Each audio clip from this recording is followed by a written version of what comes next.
We're so used to being connected, right? All the time. But what happens when everything just stops? No power, no cell signal, no internet, gone. Well, today we're going to unpack a really incredible volunteer-run network in the Philippines that's built for exactly that nightmare scenario. It's called the Philippine Traffic System. And trust me, it has nothing to do with cars. So, let me ask you this. Picture a super typhoon. What's the very first thing that disappears? Yep, power, phones, the internet.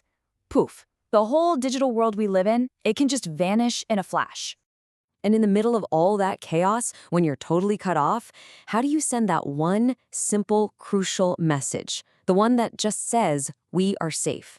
How do you let your family know you're okay? Well, that exact problem is what a really dedicated group of volunteers decided to tackle head-on. So let's dive into the amazing solution they built, literally from the ground up. So this is it, the Philippine Traffic System, or PTS. And look, this isn't some new app or a fancy website. It's a framework, a super organized system that's run entirely by amateur radio volunteers. And their whole mission? It's pretty simple, really. Keep messages moving reliably when absolutely everything else has failed. The best way to think about it is like this hidden, parallel communication highway. It's totally invisible and unbelievably resilient. Why? Because it doesn't need cell towers, it doesn't need fiber optic cables, it just runs on two things: the dedication of people and the basic physics of radio waves. And here's an even better way to picture it. It's like a digital post office for emergencies. I mean, it's brilliant, right? Messages get created, they get sorted, they get routed with the same kind of precision you'd expect from a real post office. But the difference is, this all happens over the airwaves, which means they can guarantee delivery, no matter how bad things get on the ground. Okay, so how does this post office actually pull it off? Well, the real genius is in its structure. This isn't just a bunch of people randomly talking on radios. No way. It's a meticulously planned network that's designed to grow, from handling a tiny neighborhood incident all the way up to a massive countrywide disaster. All right, so check out how a message actually travels through the system. It all starts at the very local, grassroots level. They call these city nets, and their job is to collect messages from the local communities, or barangays. From there, all that traffic gets sent up to one of 17 regional hubs, and then those hubs coordinate at the national level. It's a really clear, really efficient chain of command.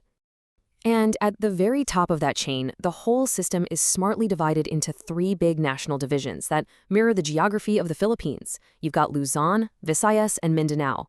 This structure is literally the backbone of the entire network. And think about it, for a country that's an archipelago, with over 7,000 islands, a setup like this is absolutely crucial.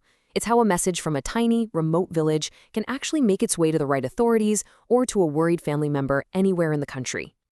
Okay, but wait a second. During a crisis, you've got hundreds, maybe thousands of messages flying around. So how do you make sure the really, really important ones get through first? You can't just have chaos. You need a common language, and you need some very strict rules. And they solve that with something called message precedence. It's basically a sorting system.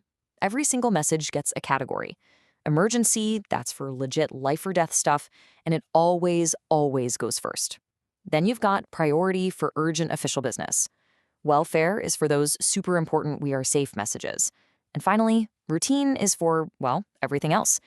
This system is what makes sure a call for an ambulance is never stuck behind a less urgent message. And to make sure everyone follows these rules perfectly, the volunteers use special software like this PTS WinLink Assistant. So you see, it's not just about grabbing a mic and talking. This tool helps the operators format every message with total precision. It makes sure every little detail is correct, from the priority level down to the recipient's address, so the message can get routed automatically and accurately. Super cool. Okay, so rules and structure are one thing, but let's see how this whole system holds up in action. Let's walk through a real-world disaster scenario. Okay, so picture this. A massive typhoon just slammed the coast. A small community, a barangay in Samar, is completely flooded and totally cut off from the world. A volunteer radio operator there manages to get a single message out. What happens next? That message immediately jumps onto a network of digital radio gateways.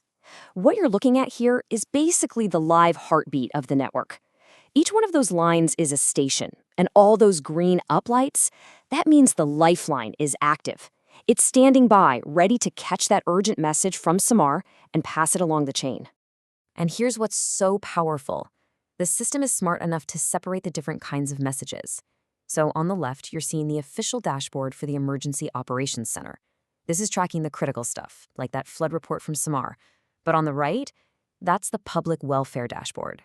This is where hundreds of those personal "I am safe" messages pop up, so worried family and friends can check in.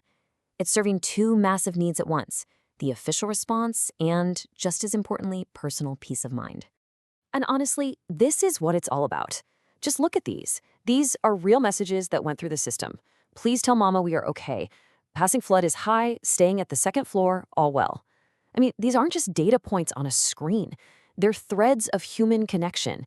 They are these incredible moments of relief delivered through the air when there was literally no other way. So, back to our scenario.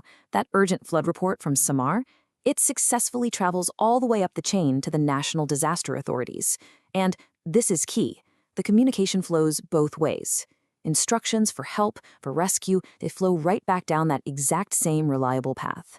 From national, to the region, to the city, and finally, right back to the people who are waiting for help. So, when you take a step back and look at this whole thing, its importance is just crystal clear. This isn't just some plan B. It's a fundamental piece of the country's ability to bounce back from disaster. And the reason it works so well really boils down to a few core ideas. It's streamlined, so you don't have a bunch of disconnected groups. It's organized, so information flows cleanly from local to national. And here's a big one. Its structure perfectly mirrors the government's own administrative divisions, which makes coordinating with officials totally seamless. This whole design is what lets it scale up or down, whether it's for a small incident or a massive nationwide catastrophe. You know, at the end of the day, the PTS is so much more than just radios and software. It's proof of what a prepared community can achieve. It's about volunteers pouring their skills and their passion into building something that literally protects and connects people when they are at their most vulnerable. And it really leaves you with a pretty fascinating thought, doesn't it? In our super hyper-connected world where we depend on the internet for everything, could the real key to being resilient actually be a system that doesn't need the internet at all?